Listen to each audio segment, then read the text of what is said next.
যে জগন্নাথ, বলদেব এবং সুভদ্রা, এই যে জগন্নাথ যে কৃষ্ণ, সে সম্বন্ধে কারো মনে কোনো সংশয় আছে কি? কে কে মনে করেন যে জগন্নাথই কৃষ্ণ, কৃষ্ণই হচ্ছেন জগন্নাথ? এটা সহজেই আমরা বুঝতে পারি। বলরাম যখন রয়েছে, বলরাম যখন রয়েছে, সুভদ্রা যখন রয়েছে, তাহলে এই ব্যক্তিটি কে? জগন্নাথ কৃষ্ণ, কৃষ্ণই হচ্ছেন জগন্নাথ।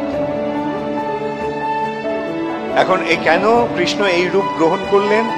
তার কারণ হচ্ছে কৃষ্ণ বৃন্দাবন থেকে কংসের নিমন্ত্রণে মথুরায় গিয়েছিল। কংসের উদ্দেশ্য ছিল কৃষ্ণকে মথুরায় এনে মেরে ফেলবে। বৃন্দাবনে তার সঙ্গীদের পাঠিয়ে মারতে পারছে না, একের পর এক তার সমস্ত অসুর সঙ্গীদের মৃত্যু হয়ে যাচ্ছে। তখন কংস ঠিক করেছিল, তাহলে ওকে ওখানে তো একা একা এক একজনকে পাঠিয়ে ওকে মারা যাচ্ছে না, তাহলে ওকে মথুরায় নিয়ে এসে তারপরে সকলে মিলে মেরে ফেলব। এইটাই হচ্ছে অসুরের মনোভাব, যে ভগবানকে মেরে ফেলবো। ভগবান নেই, মানে মূল কথা হচ্ছে ভগবান নেই। যারা ভগবান ভগবান বলছে, ওগুলো কতগুলো মন গড়া কল্পনা। আমি হচ্ছি ভগবান। এইটি নাস্তিকদের মতবাদ নয় কি? নাস্তিকদের মনোভাবটা কি? ভগবান নেই, যদি ভগবান থেকে থাকে আমি ভগবান। হ্যাঁ, তো এইভাবে অসুরদের কাজ, বা অসুরদের কাজ হচ্ছে ভগবানকে অস্বীকারই কেবল করা নয়, ভগবানকে মেরে ফেলা। কিন্তু ভগবানকে কেউ মারতে পারে? ভগবান, সেই জন্যই ভগবানের আরেকটি নাম হচ্ছে অজয়। অজয়, যাকে জয় করা যায় না, কেউ তাকে জয় করতে পারে। হ্যাঁ, কেউ পারে। কে পারে ভগবানকে জয় করতে? ভগবানের ভক্তরা পারে ভগবানকে জয় করতে। একমাত্র ভগবানের কাছেই ভগবান পরাজিত হয়ে যান। ভগবান নিজেই বলছেন, অহং ভক্ত পরাধীন, আমি ভক্তদের পরাধীন। তো কংস ভেবেছিল কৃষ্ণকে মথুরায় এনে মেরে ফেলবে, কিন্তু অবশেষে কি হলো? কংস নিজেরই সংহার, নিজেরই মৃত্যুবরণ। কৃষ্ণ যখন তার বৃন্দাবন থেকে চলে যাচ্ছিল মথুরায়, তখন সকলে বাধা দিচ্ছিল, বিশেষ করে গোপীরা, না তোমাকে যেতে দেব না, তোমাকে যেতে দেব।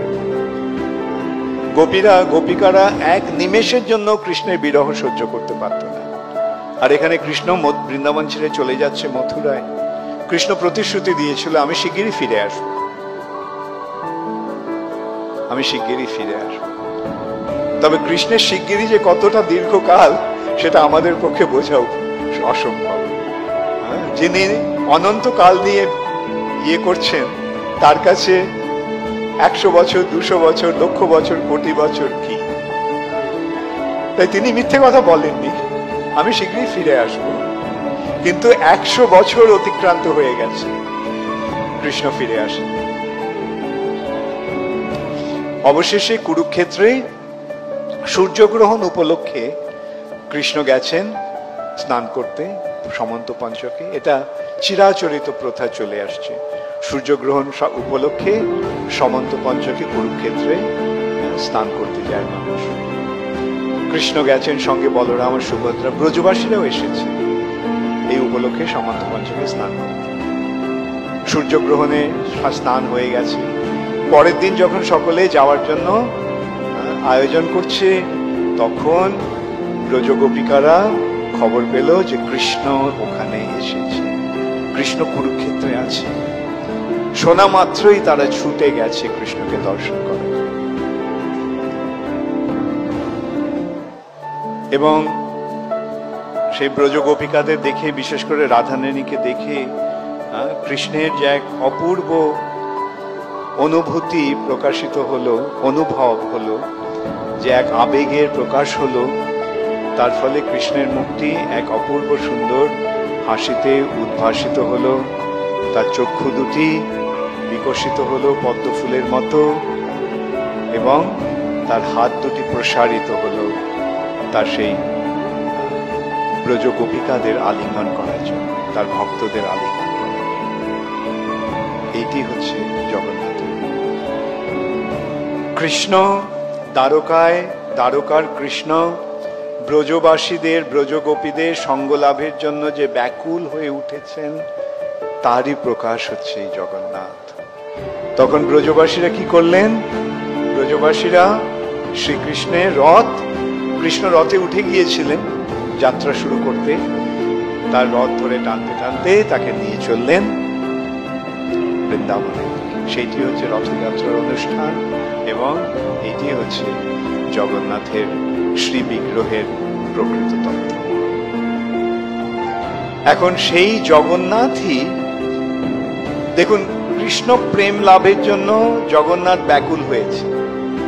এই কৃষ্ণ প্রেম লাভের জন্য, কৃষ্ণ প্রেমের জন্য যখন কৃষ্ণ ব্যাকুল হন, তখন হচ্ছেন জগন্নাথ। আর এই কৃষ্ণ প্রেম সকলকে প্রদান করার জন্য কৃষ্ণ আসেন, কৃষ্ণ যে রূপটি গ্রহণ করেন সেইটি হচ্ছে শ্রীকৃষ্ণ চৈতন্য মহাপ্রভু।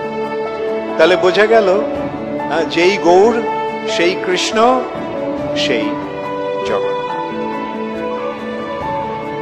এখন এই শ্রী চৈতন্য মহাপ্রভু সন্ন্যাস গ্রহণ করার পর তিনি জগন্নাথ পুরীকে আশ্রয় করেছেন। এই জগন্নাথকে কেন্দ্র করেই তার বাকি লীলাটি প্রকাশিত হয়েছে।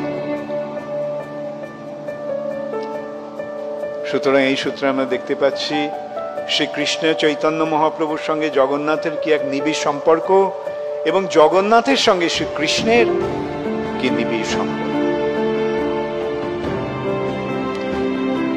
আমরা শ্রী চৈতন্য মহাপ্রভুর কৃপার ফলে আজ কৃষ্ণ ভক্তি লাভ করতে পেরেছি। আপনারা সকলে কৃষ্ণ ভক্তির পন্থা অবলম্বন করেছেন। কে কে করেছেন? হাত তুলুন। কে কে কৃষ্ণ ভক্তির পন্থা অবলম্বন করেছেন? কার কৃপায় আমরা এই কৃষ্ণ ভক্তি পাচ্ছি? আজকে শ্রী চৈতন্য মহাপ্রভুর কৃপায়। এবং শ্রী চৈতন্য মহাপ্রভু তার এই কৃপাটি কিভাবে প্রকাশ করেছেন? তিনি তার এক অতি অন্তরঙ্গ পার্ষদ ছিল অভয় চরণারবিন্দ ভক্তি বেদান্ত স্বামী প্রভুকে পাঠিয়েছিলেন, প্রভুপাদকে, এবং সেই প্রভুপাদের কৃপাতেই আজ আমরা কৃষ্ণ ভক্তি লাভ করতে পেরেছি। এবং সেই সূত্রে আমরা যেন চিরকাল শ্রীল প্রভুপাদের কাছে কৃতজ্ঞ থাকি, শ্রী চৈতন্য মহাপ্রভুর কাছে কৃতজ্ঞ থাকি, এবং শ্রীকৃষ্ণের কৃপা লাভের জন্য যেন আমরা তৎপর হই। এইটি হচ্ছে আমাদের জীবনের প্রকৃত উদ্দেশ্য।